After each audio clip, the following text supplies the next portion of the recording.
we're joined by Beethoven aflame, which I think is an image that is pretty, well, it's an illustration that pretty much gives us an entire history of Beethoven right there, right? The looming genius, the genius who is so overwhelmed by his own magnificence, right, that he literally bursts into flame. So 2020 is the 250th anniversary of Beethoven's birth, as we know. And orchestras and string quartets and other ensembles all over the world are gearing up to do symphonic cycles, to do string quartet cycles, basically just to do a lot of Beethoven, which is really not that different from what they do in any other season, right? This is not an obscure composer who sort of falls into disuse in between his anniversary years. No, I mean there are Beethoven cycles all the time. So elevating him to the sort of status of an anniversary year is actually quite difficult to do. How much more Beethoven can we really do? But they're all going to do their best, I think, to make it a big year. I was telling Derek that I remember reading that the German government, as early as 2011 or 2012, had already dedicated funds to the Beethoven anniversary year. So it's a big deal, and audiences around the world will do what they have been doing since the time of Beethoven, which is pay money, buy tickets, file into the concert hall, sit down, sit quietly, not move, not breathe, certainly not unwrap any cough drops, sit on their hands so as not to clap in the wrong places, and so on, right? They're gonna adhere to this particular etiquette. So I think one of the questions that we want to raise tonight is, what is this concert culture, and why is this concert culture? And what purpose does it continue to serve for us in the 21st century? And when we raise the question of why is the concert culture this way, I think one of the answers is Beethoven and the musical culture that he both emerged into and then shaped. So my colleagues are going to, I think, address that in some more detail. But I want to talk about some of the uses and the depictions of Beethoven, the way that we receive Beethoven now in the 21st century. And this is an illustration from a New Yorker article on Beethoven. And it is playing obviously with the genius tropes, but there's also something real to it.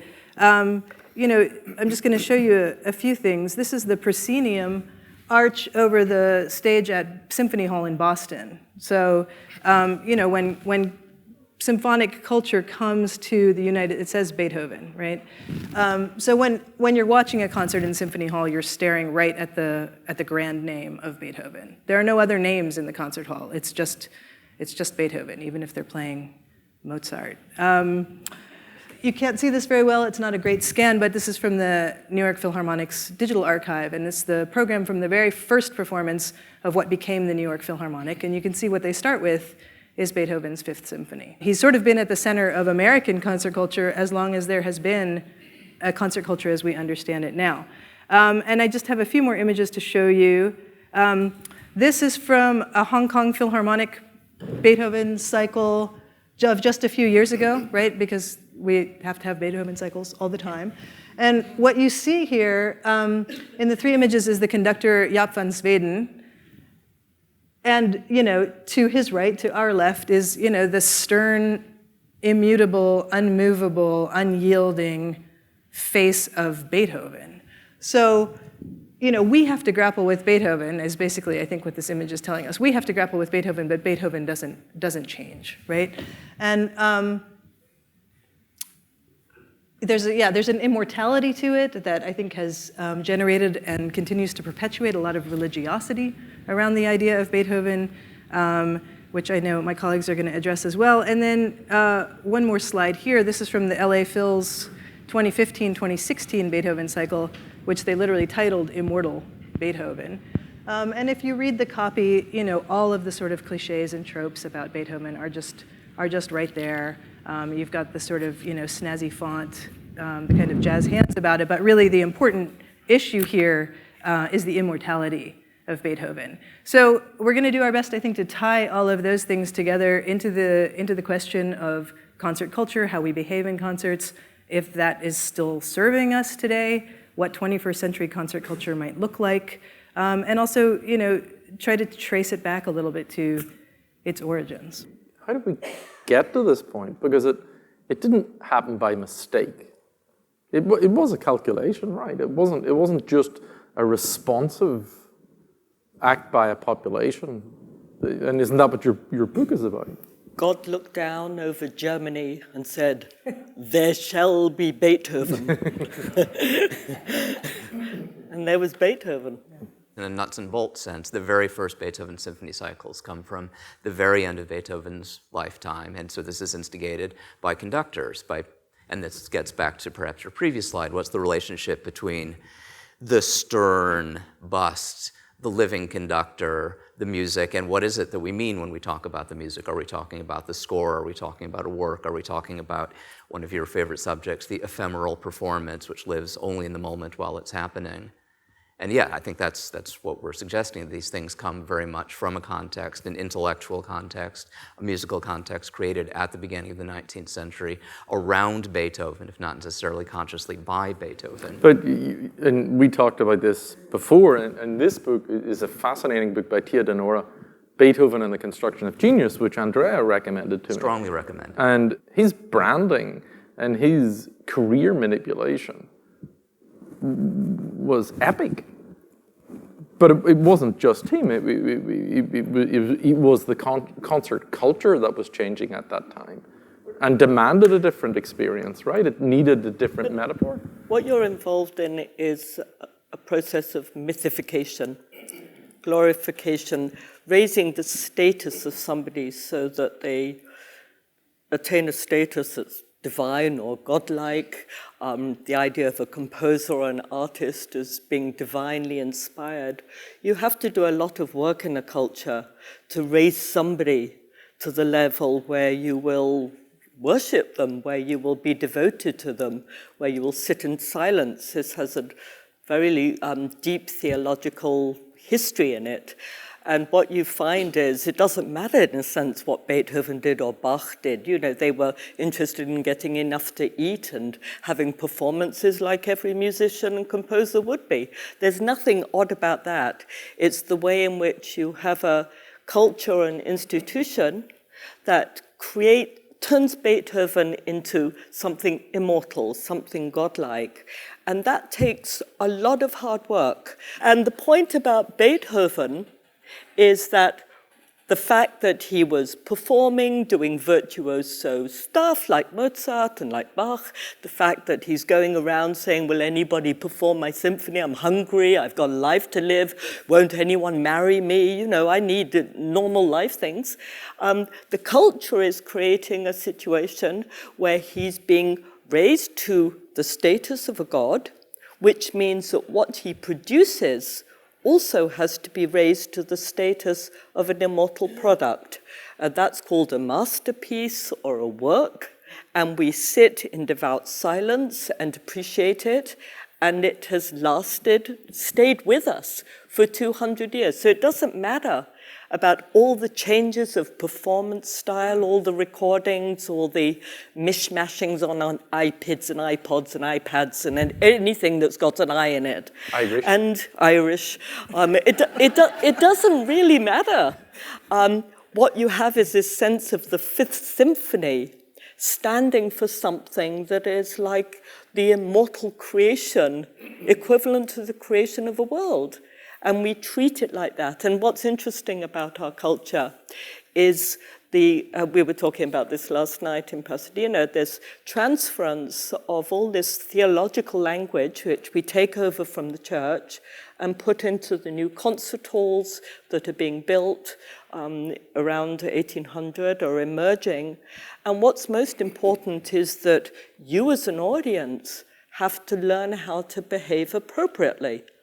So you can't anymore dance, you can't interrupt, you can't walk out. You can't respond as loud-mouthed sort of audience. You have to sit in devout But Beethoven respect. Didn't do this. This was a He huge, made demands. So this was all Beethoven. This wasn't a cultural shift. No, of course it's a cultural shift, and it goes on in different. But it's a philosophical shift, right? It's philosophical. It's economic. It's bound up with law. It's bound up with aesthetic theory, which I work on. It's bound up with changing views about secularism, the rising of modern culture.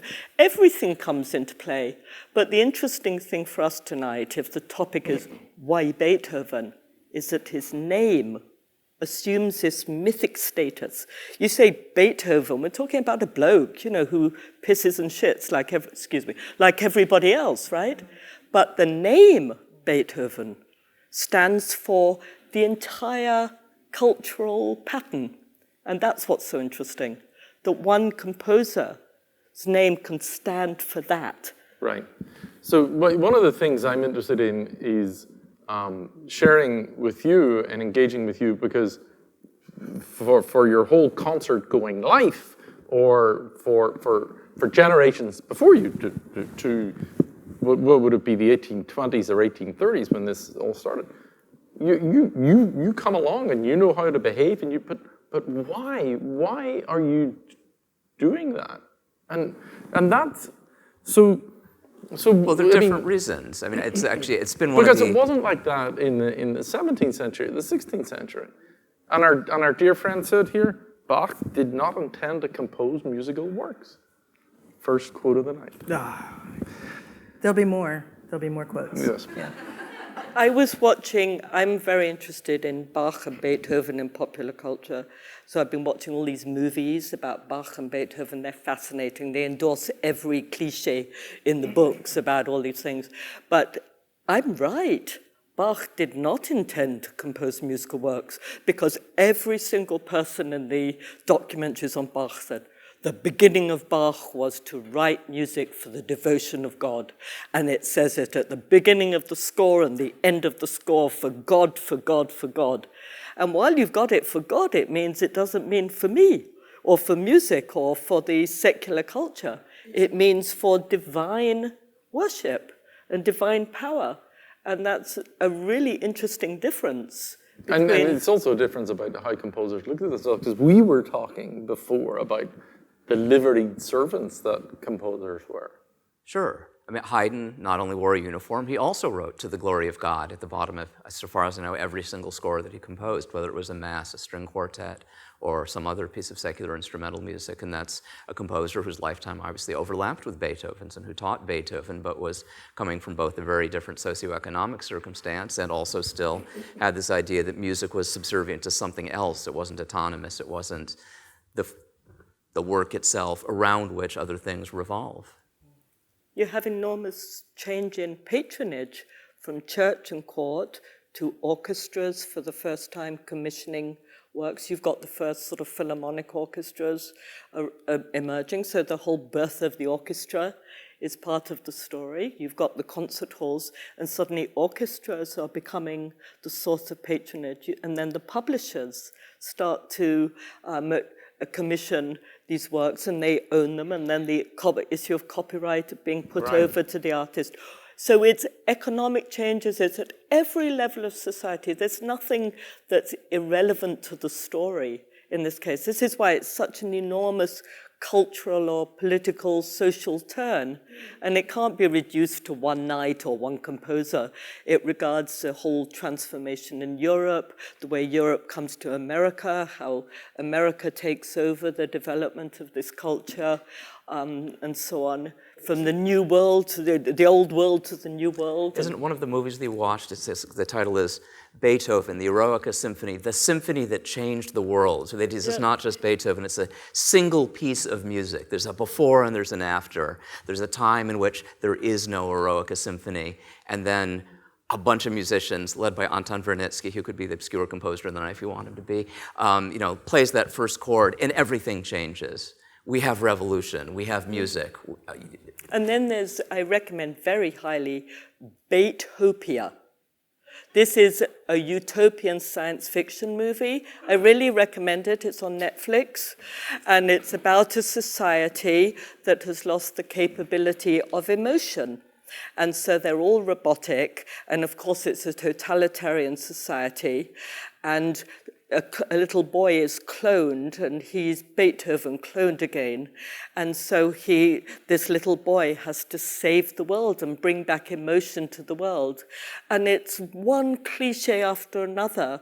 But what's so interesting about the cliches is that they're slogans and single sentences that compress philosophical treatises of the kind of stuff I have to write and read, all this heavy, complicated stuff, and they get it in one sentence, right? There's one of the sentences quoted, I think, in the Eroica film, which I think is peculiarly pertinent to today, and it was announced by Schiller, a much-loved Beethoven, that Napoleon, read, a great leader, comes along with a great promise of greatness for the world and produces a country of little people. And this is an incredible quote about the failure of Napoleon. Napoleon's the other name of this period with Beethoven, who comes to stand for the entire promise of the modern world, of freedom, of equality, of justice, and he messes it up, right? And it's not the first or last time. But I mean, before we get into these grand things, there are mechanical and technical changes that took place in the production of music, and the composition and the publication. I get my notes here, the idea of rehearsals and copyright and score notation, metronome marks, and the fidelity to the score. And that happened in really quite a short period of time, did it not? Precision, perfection, repetition. Is that what you're referring to? Well, Copyright. yeah. Right. So the fixity of the work, right? The idea that I think is, did you say this last night, right? If the violist doesn't show up, you can't just sub in a violinist, right? You have to wait for the violist because that's what's in the score. Copyright has a lot to do with that, but again, that's a financial issue as well, right? It's a protection for the composer. But what emerges out of these things that Adrian's talking about is that the piece becomes more fixed, right? So if you want to play a particular piece, you have to play it exactly as it is notated in the score. If you don't play it the way it's notated in the score, then you're not really playing the piece. Is that what you're referring to? And it's making more demands, both of players and of audiences, which is, I think, what links the rehearsals and the concert culture. I mean, perhaps because I'm a former struggling student musician, I'm very interested in rehearsals. I think most of us as youngsters are very committed to the process of rehearsal. You go every week to your youth orchestra rehearsal or to your school orchestra until you've brought things up to a point when they can be presented to the public. But that's really a very modern idea. People basically did not rehearse in the 18th century. There are reviews of symphonies. There's a review of a bunch of symphonies by Johann von Hall or something. So these symphonies are very complex. Von Hall, he wrote a viola concerto and a bassoon concerto. We do this every time we haven't heard of the person. We say, who? Anyway, the point of the anecdote was that they say these pieces are so complicated, you might want to rehearse them once before performing them. So that was sort of extraordinary, that you might want to run through it once before presenting it in public. And it's a big conceptual shift from something, just music is something you just engage with directly. You sit down, you read it with your friends. It also slows down the flow, right? The amount of new music that can come out. If you're just sight reading piece after piece after piece, that's one thing. If you're rehearsing it, right, that slows down the amount of music that you're going to be able to get through. And allows composers to write more complicated music. And it also goes back to Lydia's point that this is where it becomes a piece of music, a musical work, a piece of exactly. artwork. It's on your stand on Monday, it's on your stand the next Monday, it may be on your stand 2 years down the road. Cantatas for every Sunday, and you've divertimentos and Tafelmusik, and so they're producing music for occasions, and nobody cares if you read through it, or a trio sonata. But it's also the changing status of music considered as an art in this period. So instead of music being sort of like popular music is for use, for singing, for national anthems, and so on, for entertainment at court dinners, for dancing, all the millions of ways we use music in the world, suddenly music has to be put on a par with painting and poetry and the so-called fine arts. And this is why I call it an imaginary museum. You can't actually go into a museum and find musical works because they don't have physical embodiment. You've got the score, but that's not all of it.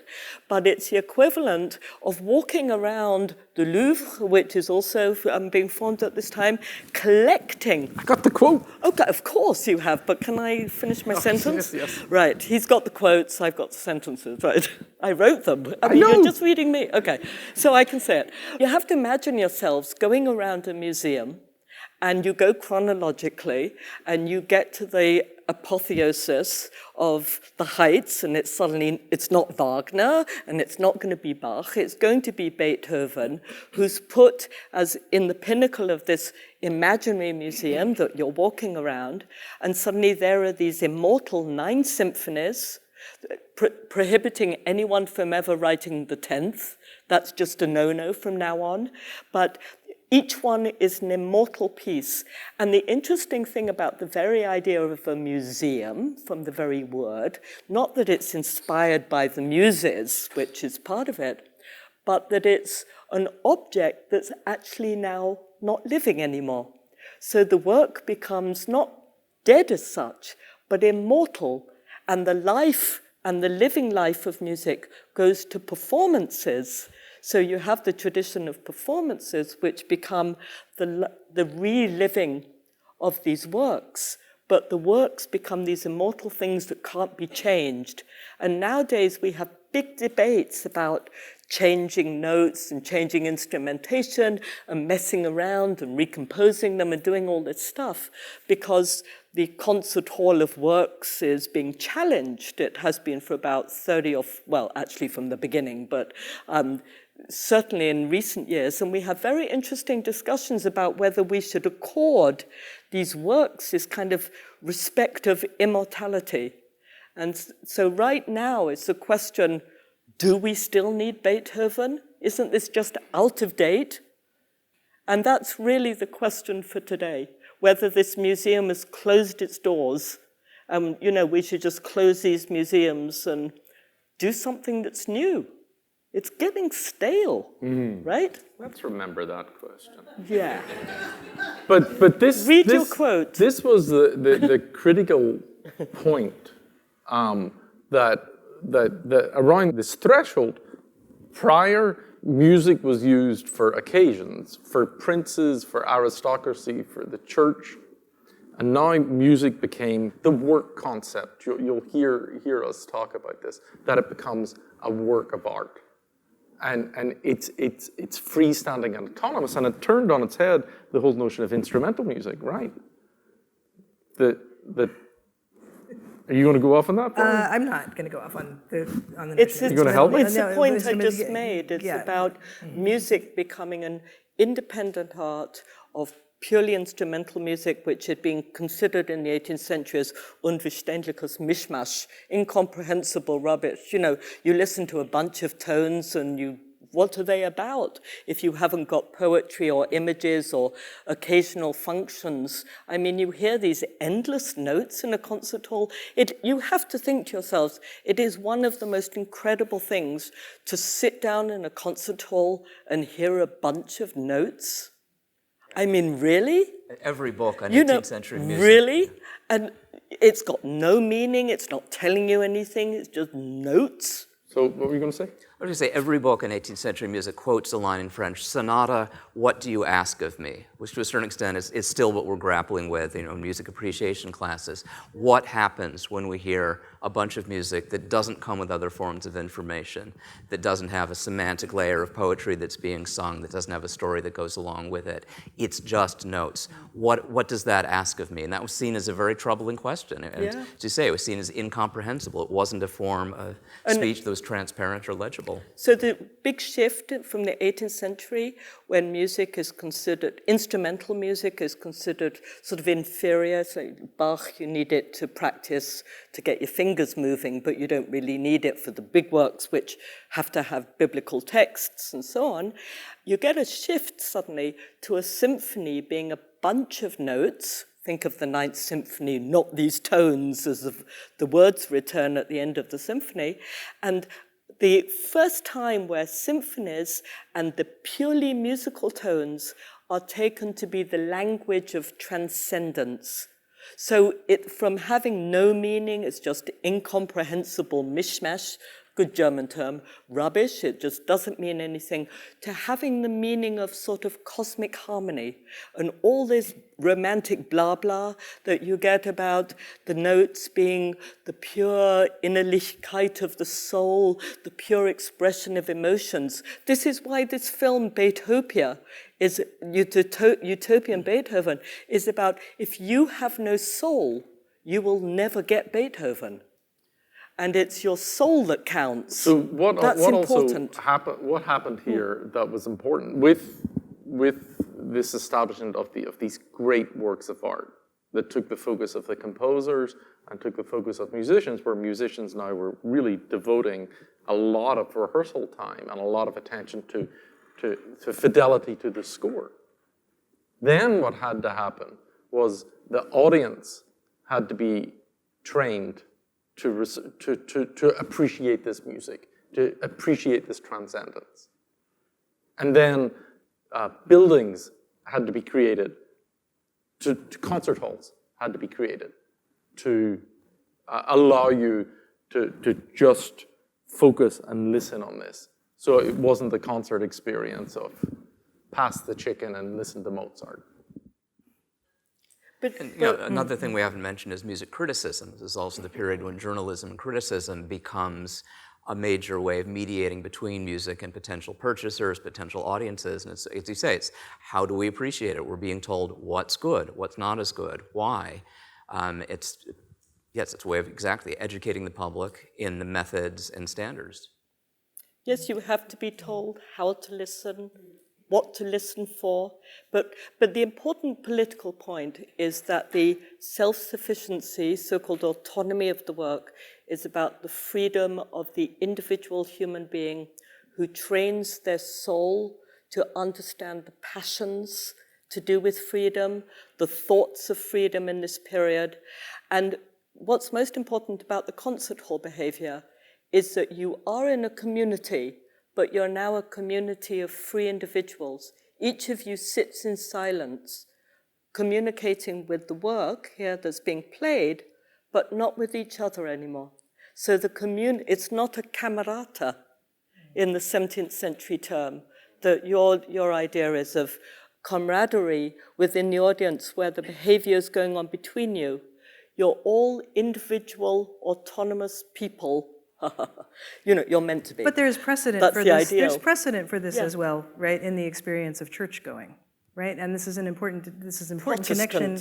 Protestant church going. This is an important connection to make because Lydia referred to the rise of secularism in the early 19th century, and this is true. And yet, something has to happen to all of that religious feeling. There has to have a place to go. And one of the places that I think a lot of historians have agreed it finds a place is in the concert hall, where this behavior is not so alien. I mean, we're not talking about a society in which people were at one moment running wild in the streets like dogs, and then in the next moment sitting quietly in the concert hall, right? They're not being trained out of nothing to engage in this behavior. There is specifically religious precedent for this, and it's part of the reason I think that you get the attachment of religiosity to this music. One of the reasons I asked you to come to participate in this talk is you just hosted a conference at Smith on the canon, yeah. right? Mm-hmm. And so I'd like you to go into that, and I'm gonna lead with a quote to apropos to what Andrea just said, and it'll take us into the canon and the deification. So what seemed to matter most to composers was their freedom from worldly demands. Their romantic role willingly adopted, composers enjoyed describing themselves and each other's as divinely inspired creators, even as God-like, whose sole task was to objectify in music something unique and personal and to express something transcendent.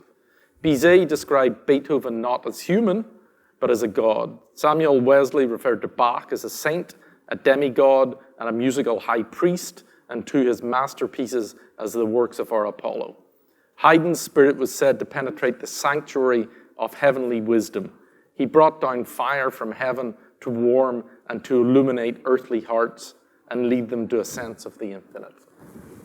So, doesn't that set up deification and the canon? Yes, it does. And it also, I mean, I think that kind of language is not terribly unfamiliar to us now. Like we see it still. There are traces of that in program notes. There are traces of that in certain kinds of music journalism. There are traces of that in marketing materials. But I don't know to what extent I would link that directly to canonization, right? Because Bizet, I mean, you mentioned Bizet. He quotes you mentioning Bizet. I have to prove to her I actually read her book. Is not necessarily a core canonic figure in the same way that Beethoven is a core canonic figure. So, but before you have the canon, you have to have the gods, right? Well, yeah, so one of the questions is, what forms of reverence do we have? So one form that we've been talking about is the concert hall, where the act of going to a performance as a community, as a congregation, sitting in silence and watching performers be faithful to the score while we are reverent to the music. That assumes that, again, there is some sort of spiritual, godlike power to the music that we're hearing.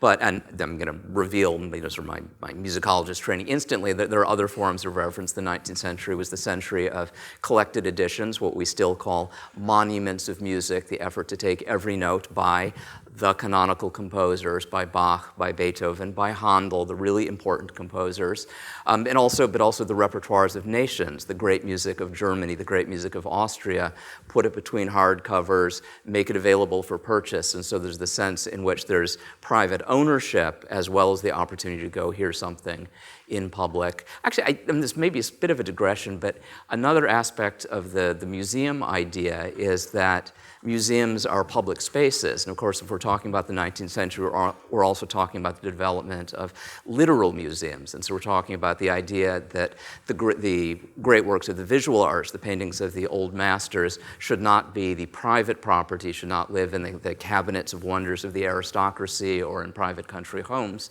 but should be in spaces which are available to a broader public. So that's the museum to which somebody like Liszt is aspiring when he's talking about the idea of putting musical works. And so then there's the question of, it gets back to ownership.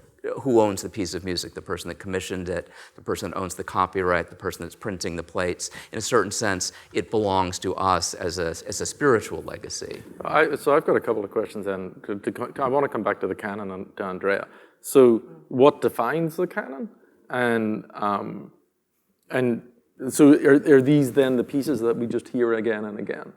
Because we discussed last night, canon and repertoire at Romberg are two very different things. Right, yeah, absolutely. But then he talked about canonical composers. So is that the same as the deification?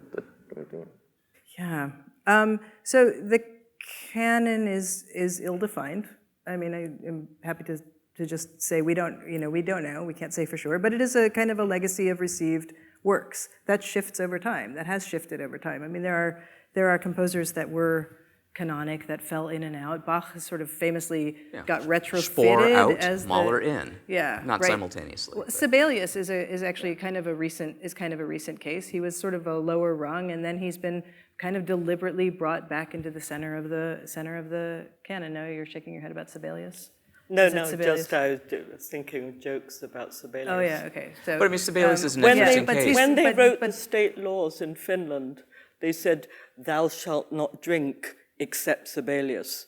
I mean, it was bringing attention that Sibelius was the only thing Finland had ever produced. It's a joke. And now it's a joke. Salonen. And Salonen, and now you've got a conductor. who is partly responsible for bringing Sibelius right sort of into the performing repertory, which we do have to distinguish from the canon, and then from there sort of elevated into a kind of canonic status. I can't define the canon. I mean, many have tried. I'm not gonna be the one who suddenly nails it. What is the canon? But it is a kind of legacy of received works, and I think no matter what happens and how slippery it gets, we can't sort of shake Beethoven loose the center. Is the canon a useful thing, or does it restrict? In terms of a programmer, is it restrictive? Because for programming? Yeah. There's a very interesting idea about the development of the canon in the mid-18th century. It was stated by many people, but David Hume, the great Scottish philosopher.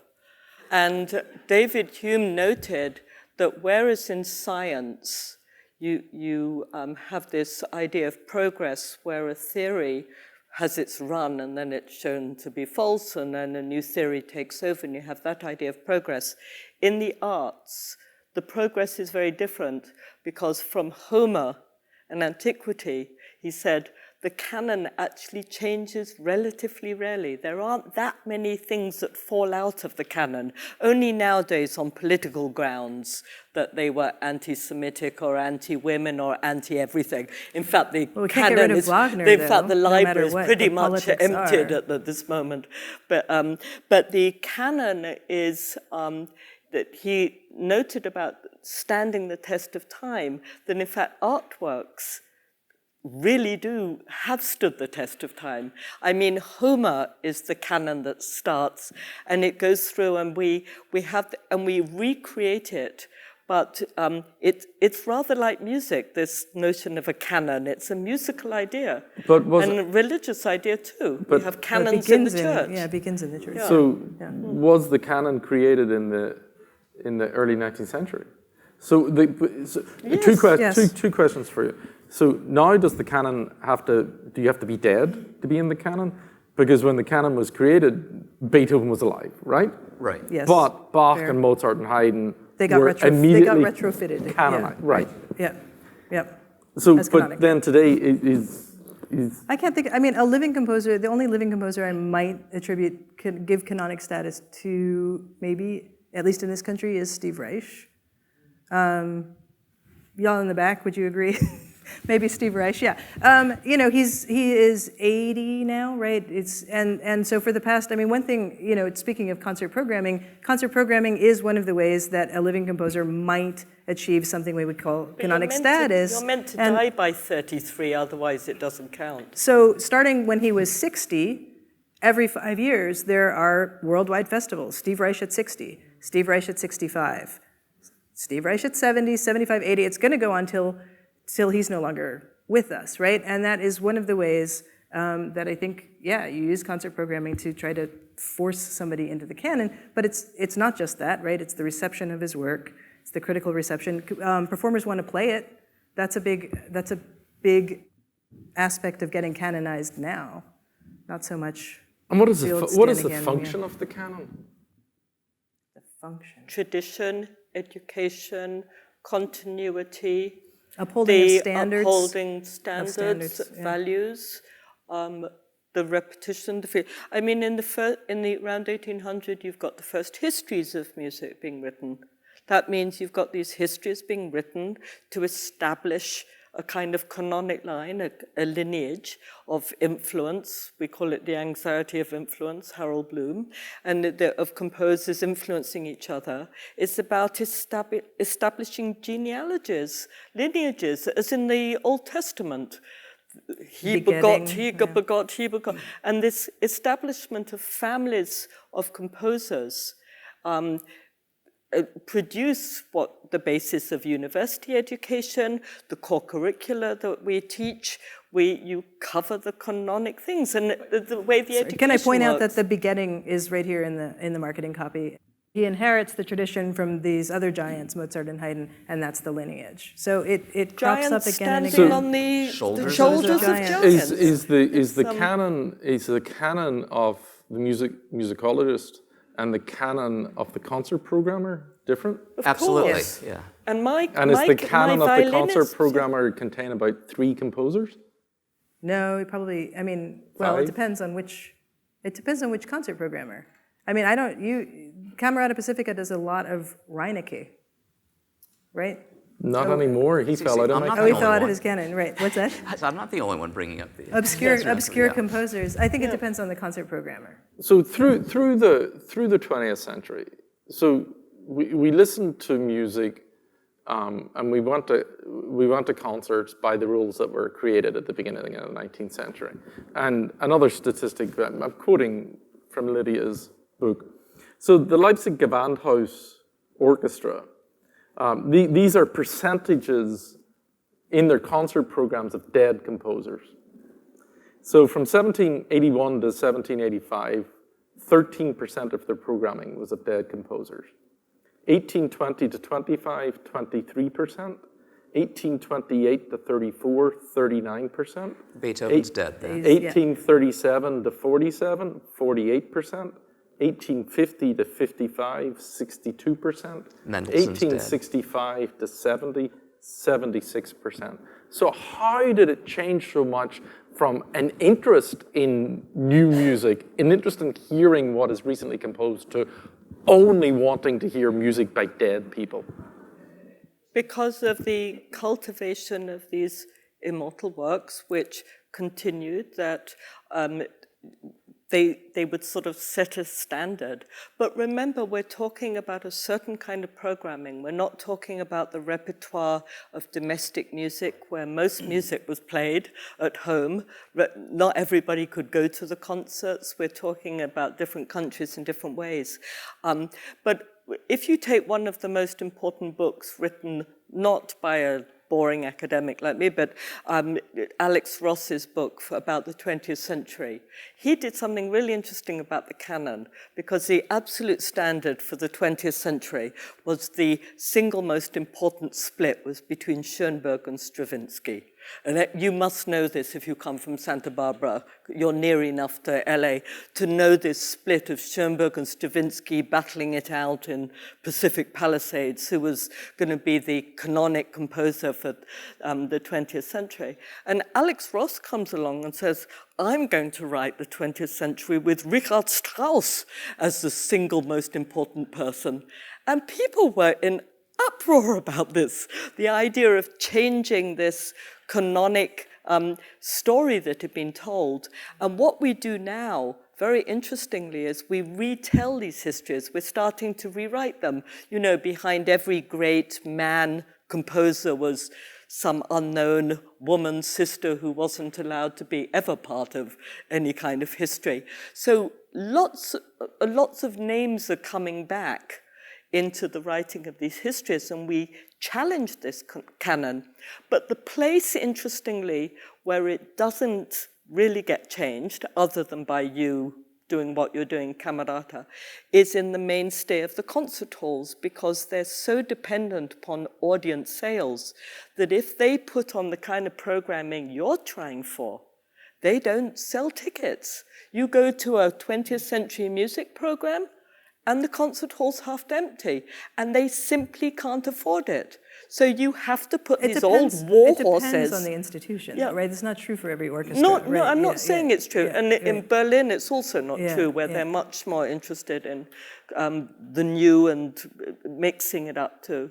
But go to Carnegie Hall, and actually, in a way, it's gotten worse, I'd say, in the last 2 decades. In the 80s, the program was more innovative than it is now.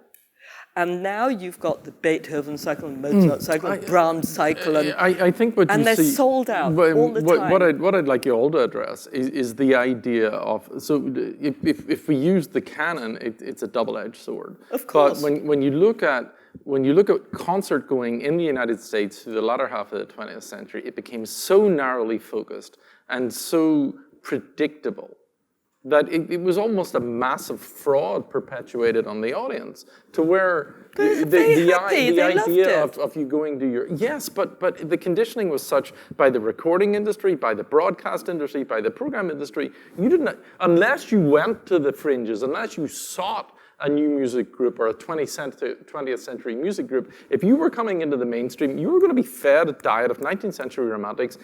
Like your record collection, it was like lip syncing. They didn't have to rehearse anymore. It was like the 17th century again. They didn't even have to play. They just had to pretend and turn the CD on. When are we talking about? Yeah. The stultification of the concert experience. Give me a decade or a quarter century or something. Do 70s, 80s, 90s. I think it was better then than it is now.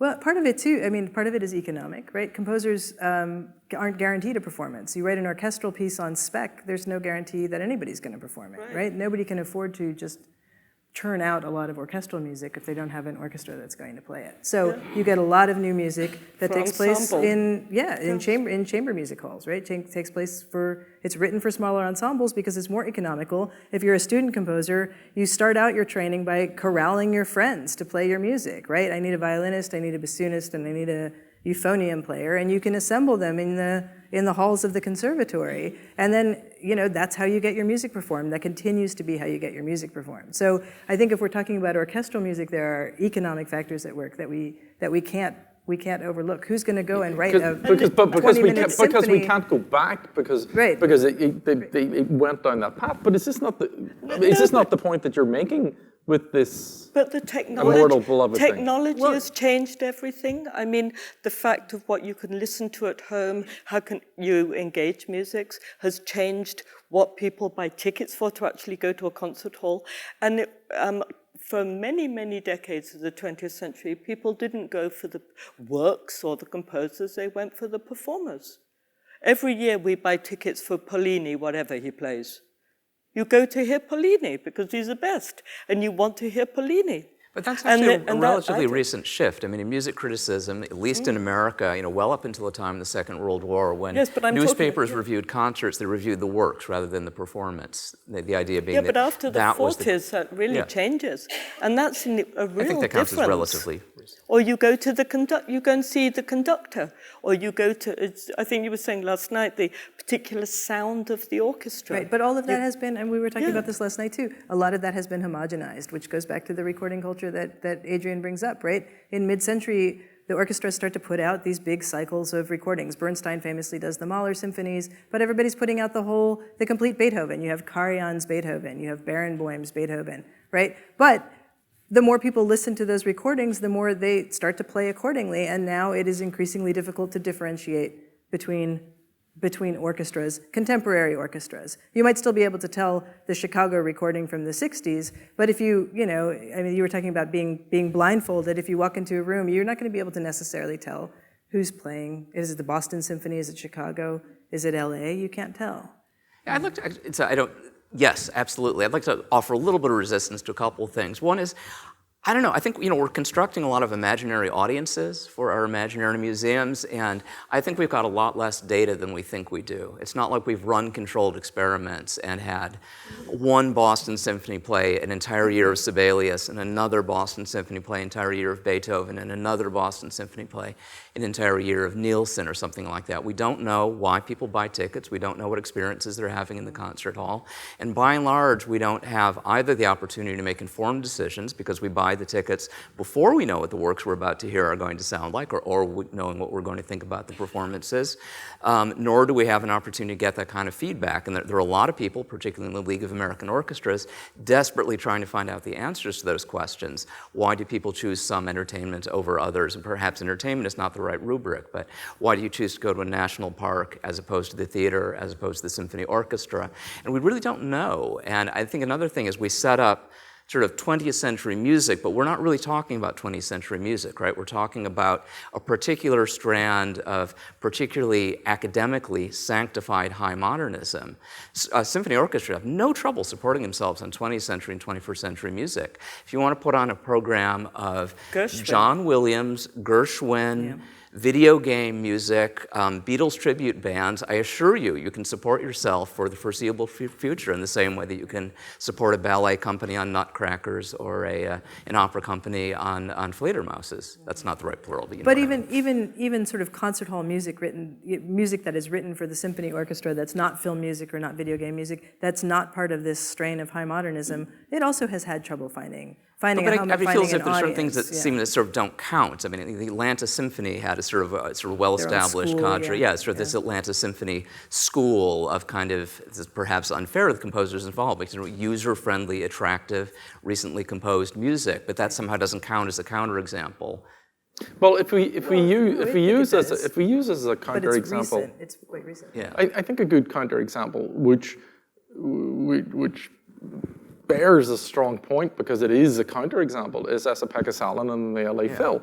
and his programming and what he was able to do and how he was able to bring the LA Phil audience around. But now everybody around the world points to the LA Phil as a new music group, or it's been able to do exactly what we described. But I want then to ask you just a question. What was your introduction about? Were you not criticizing the fact that again and again and again we're getting fed or we're feeding audiences the same repertoire? No, I'm actually more interested in the fact that we're feeding audiences again and again the same rhetoric about the repertoire, right? That's what I'm. That's but really isn't that I'm one and the pointing to same? here. Isn't it peddling the same product? No. It's peddling the same product. Yes, I mean, people are going to do Beethoven cycles. I'm not necessarily criticizing that, although, again, when it comes to 2020, how we're going to, I was thinking the best thing we could do for Beethoven 2020 is actually have a year-long moratorium on performances of Beethoven, right?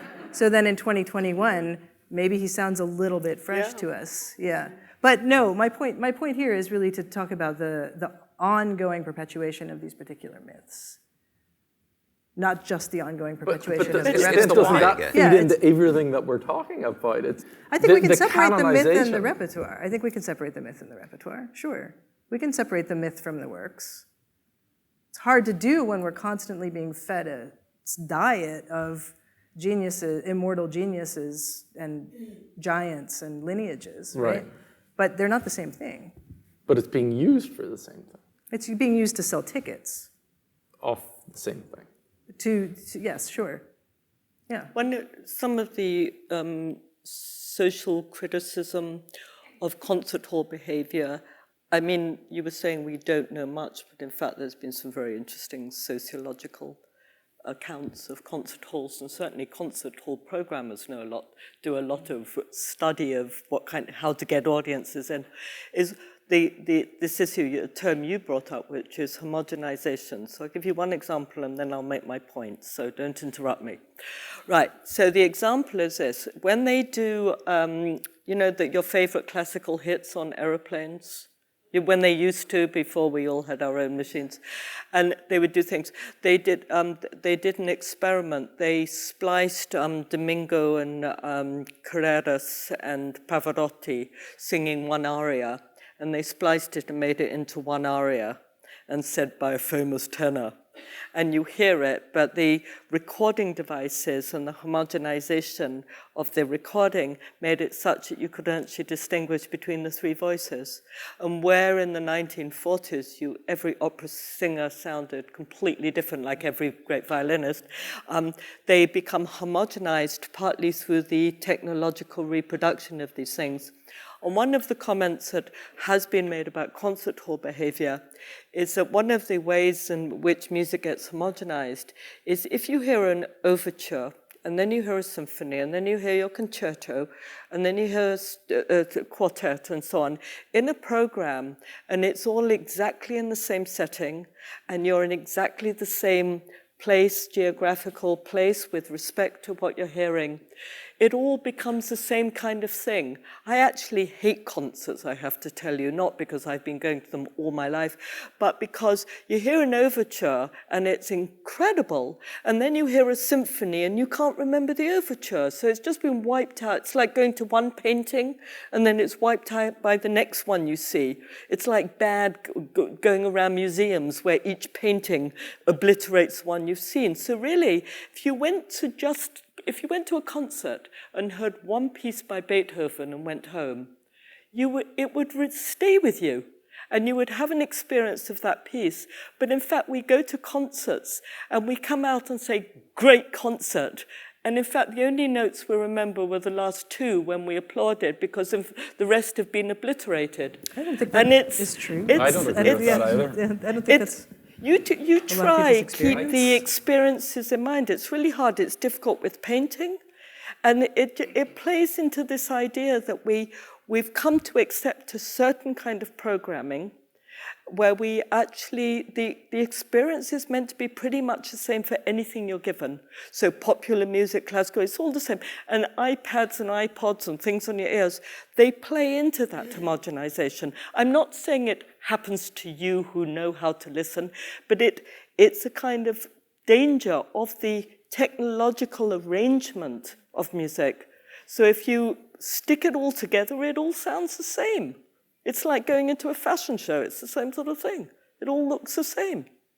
And it's just a danger of what happens, and we have to learn to be conscious of that and try and pick out particular experiences. I think even for me, that's too broad of it. That's too broad of a I'm only sweep there. describing a tendency. I'm not saying But it it could go to one of the questions that we wanted to raise initially, which is like, what do we take from the 19th century into the 21st in terms of how we approach concert culture, and what do we leave behind? Maybe you're offering a different model. Maybe the best sort of symphonic model is you go and you hear one piece by Beethoven. I was recently teaching a piece by the American composer John Adams. He has a memorial piece for 9/11 called On the Transmigration of Souls, and we were talking about what kind of piece could you possibly pair with transmigration, you know? And my student's idea was precisely that the best way to hear the piece would be to go into the concert hall, hear the piece, and go back out into the city, ideally New York, they felt, actually, but to just leave the hall with this in the state, rather than what are you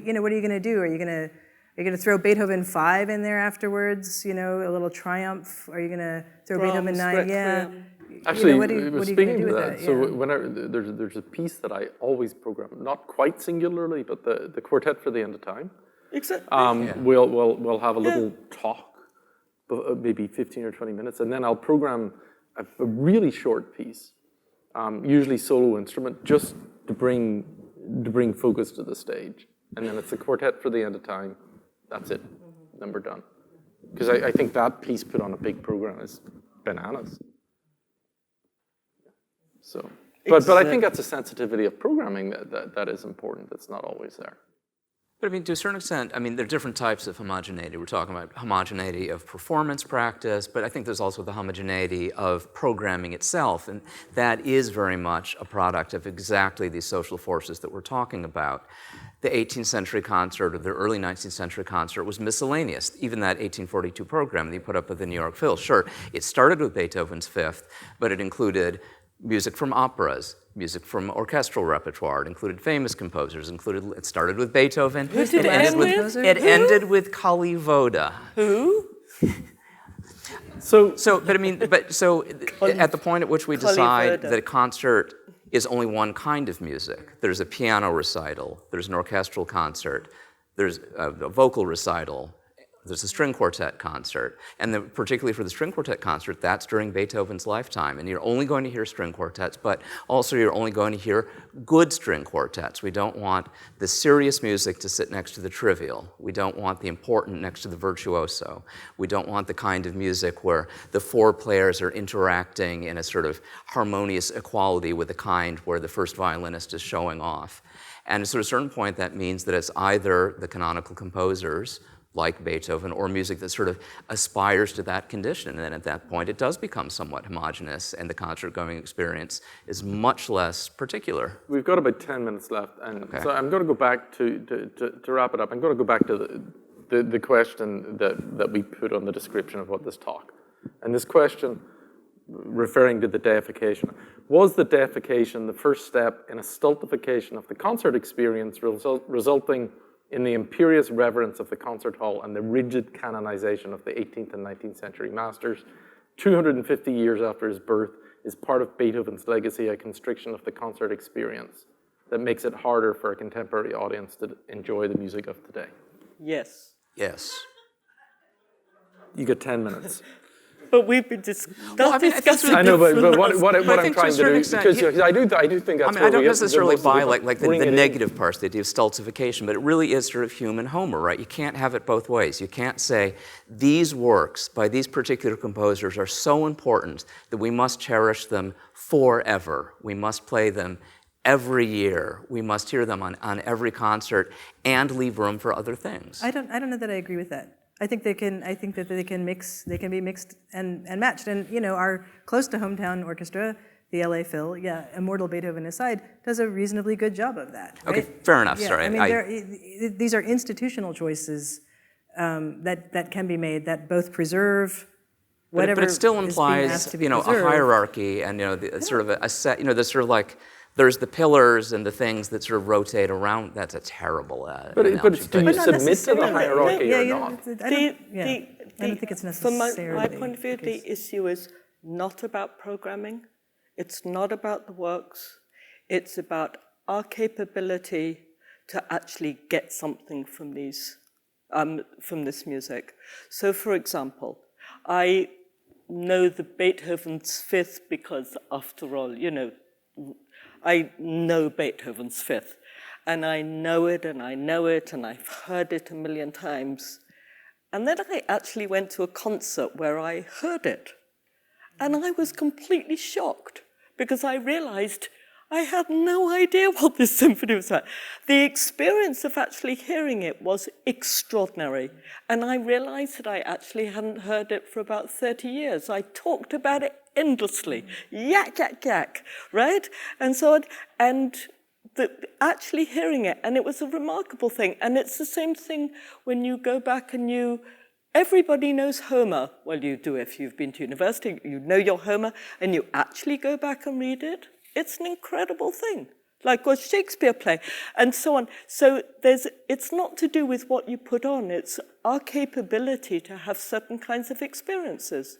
It's about us, not about the music. Here's the Alex Ross quote from that article. Can Beethoven ever elude the fate of monumental meaninglessness to which he seems consigned? Yes, but he took that from Adorno, so I mean, it's... I mean, can we go back to the stultification question? Because I'm not sure that I agree that it's not at least partly about the music, right? It's not just about our reaction to it. I had a similar experience recently with Brahms 1. I hate Brahms. I'm sorry. And it tends to upset people, but then I heard Brahms 1 live recently with an incredible orchestra, and it was sort of a dazzling experience. But the question of stultifying of the concert experience, yeah, that is going to happen if we just do Beethoven. Like we have to find a way to combine the repertoires. But I don't necessarily think there has to be a I don't want to. This is a slightly side issue. Everything we're talking about is assuming that there's a concert experience, that's the way that we experience music. And I look out in the audience and I see a lot of people that make music themselves. And I think for a lot of us, the most meaningful interaction with Beethoven doesn't happen in a concert hall. It doesn't happen in front of a record player. It happens with a viola in our hands. When we may very well be being reverent, but there's no audience to be silent, and there's no question of programming other than how much we want to play before we start having tea and cookies. And to a certain extent, this is also a very 19th century thing, the idea that there's a stage, and there are seats, and the professional musicians are on one side, and the educated, reverential, well-trained audience is the other. I completely agree with you. We have a responsibility as members of the industry, the musicologist, the presenter. If they don't get to hear any other type of music other than the canon, it's not good enough. We can't subscribe to that hierarchy. What do you usually play? I mean, when amateurs are making music at home, are they playing a lot of contemporary music? No, I mean, I'd say, generally speaking, we play exactly the canonical things. And I lose all sorts of, it's like these conversations. I lose friends because they say, hey, why don't we read through some Romberg? Or hey, why don't we read through some early Ligeti or something? And then, that's not the experience, generally speaking, that people are looking for. But Adrian, you're confusing two issues because it's not about not doing innovative programming. I think that's absolutely crucial. But one of the advantages of doing innovative programming is that it allows you to hear Beethoven differently. It changes the way we experience these canonical pieces, and this was your point, to mix and match them with new things and produce them in new ways to allow audiences to engage with these canonic works in different ways. So nobody is thinking about, we're debunking the ideology and the myth maybe and the rhetoric, but no way saying that we should get rid of these incredible pieces of music. That's never the argument. It's the way in which we can retrieve some sense of being able to experience this stuff. And a lot of it gets absolutely stultified because we're bored by our own concert behavior. We're bored by, and so I didn't go to concerts for years because I'd become so bored by the hearing it the same. I really couldn't. And I had a few years off. And when I went back, it was amazing. It was just to hear it all again as though for the first time.